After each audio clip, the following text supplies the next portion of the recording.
2025년 10월 SNS에 사진 한 장이 올라왔습니다. 서울의 한 평범한 치킨집인데요. 근데 이 사진 속 인물들은 전혀 평범하지가 않았죠. 바로 엔비디아의 젠슨 황, 삼성의 이재용, 그리고 현대차의 정의선 회장이었습니다. 언뜻 보기엔 그냥 친목 따지는 자리처럼 보이지만 사실 이 만남은요, 대한민국 경제의 판도를 뒤흔들 수도 있는 무려 10조 원짜리 회동의 시작이었습니다. 네, 맞습니다.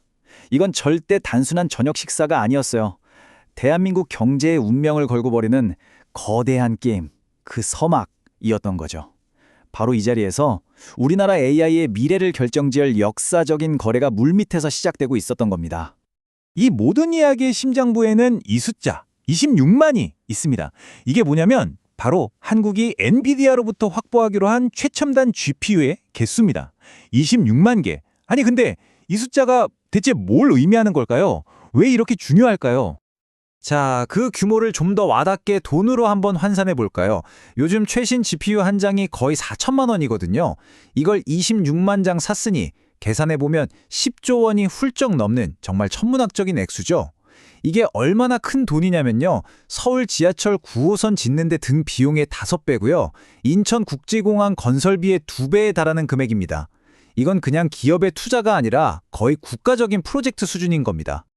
그럼 대체 이 어마어마한 돈을 들여 확보한 GPU는 어디에 또 어떻게 쓰이는 걸까요?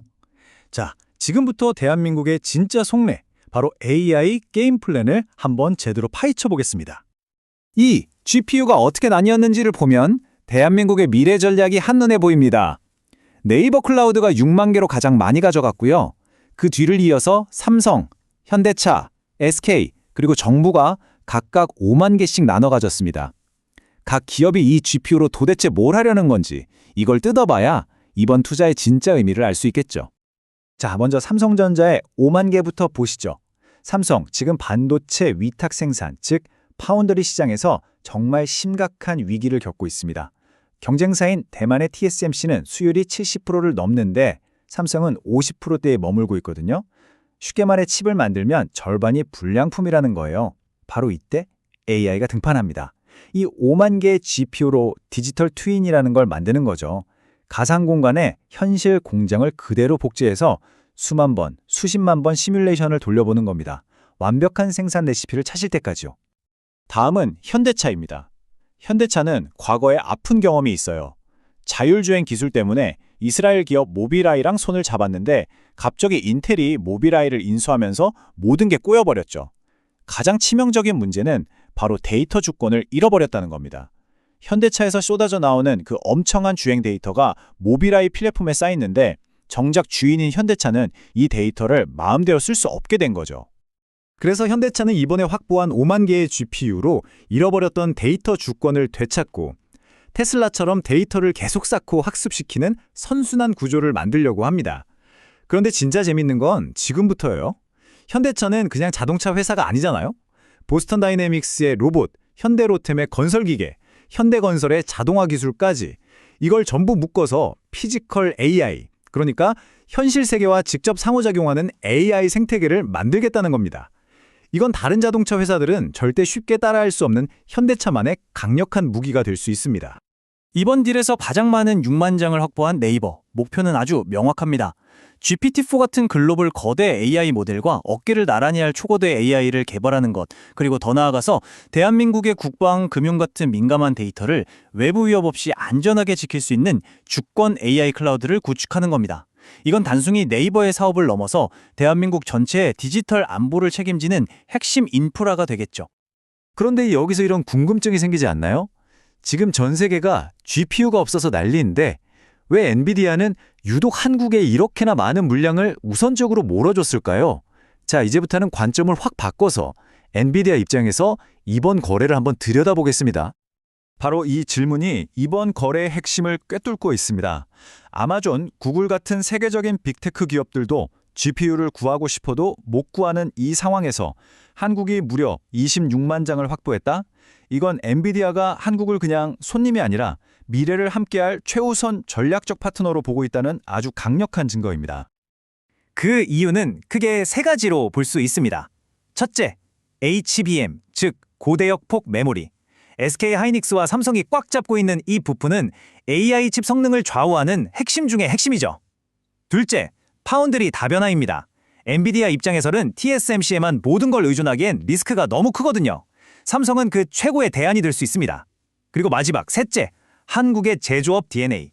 앞으로 다가올 자율주행차와 로봇 같은 피지컬 AI 시대에는 세계 최고 수준의 하드웨어 제조 능력이 반드시 필요하니까요. 결국 이 거래는 단순한 판매가 아니라 서로의 미래를 건 윈윈 파트너십인 셈입니다. 하지만 이 26만 개의 GPU를 손에 넣었다고 해서 모든 게 끝나는 건 아닙니다. 오히려 이제 시작이죠. 이 10조 원짜리 투자가 자칫 물거품이 될 수도 있는 우리 앞에 놓인 5가지 거대한 구조적 허들을 지금부터 하나씩 짚어보겠습니다. 첫 번째 허들은 바로 쿠다입니다. 엔비디아 GPU를 쓴다는 건요, 필연적으로 엔비디아의 소프트웨어 생태계인 쿠다에 종속된다는 걸 의미합니다.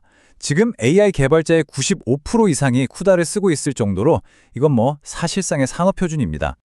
이게 어떤 상황이냐면 마치 1990년대 전 세계 컴퓨터가 마이크로소프트의 윈도우에 종속되었던 것과 똑같습니다. 우리가 아무리 뛰어난 하드웨어를 만들어도 그 위에서 돌아가는 핵심 플랫폼을 남에게 의존하면 결국 막대한 부가가치는 그 플랫폼 기업에게 흘러갈 수밖에 없다는 거죠.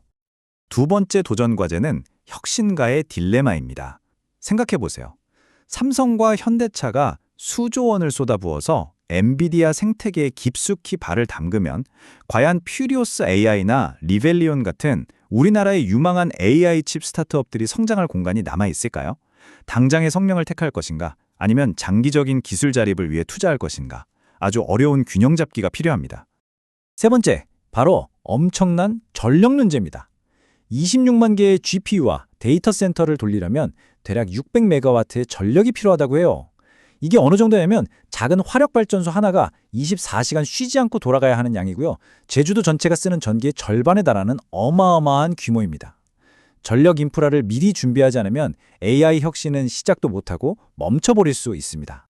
네 번째 허들은 아마 가장 근본적인 문제일 겁니다. 바로 사람, 인재 문제입니다. 요즘 왜 우리나라 최고의 인재들이 AI 혁신을 이끌 공학 분야가 아니라 의대로만 몰릴까요? 답은 사실 간단합니다. 이 소득 격차를 보세요. 비교가 안 될 정도로 차이가 크죠.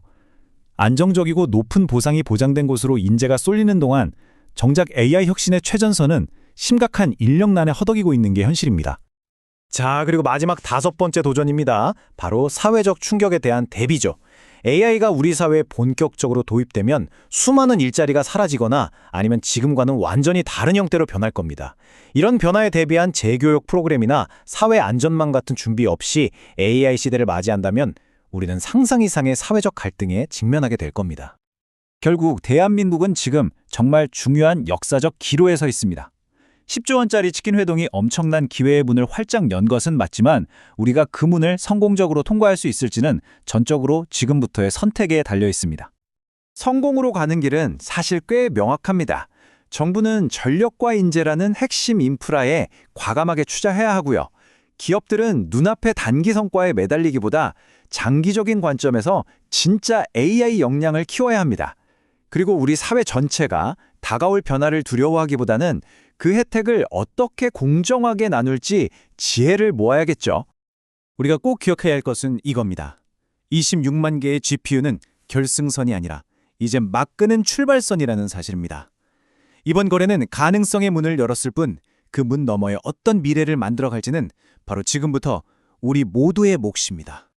한 치킨집에서 시작된 이 작은 날갯짓이 과연 대한민국 경제를 완전히 새로운 차원으로 이끌 거대한 태풍이 될 수 있을까요? 아니면 그저 잠시 스쳐 지나가는 바람으로 끝나게 될까요?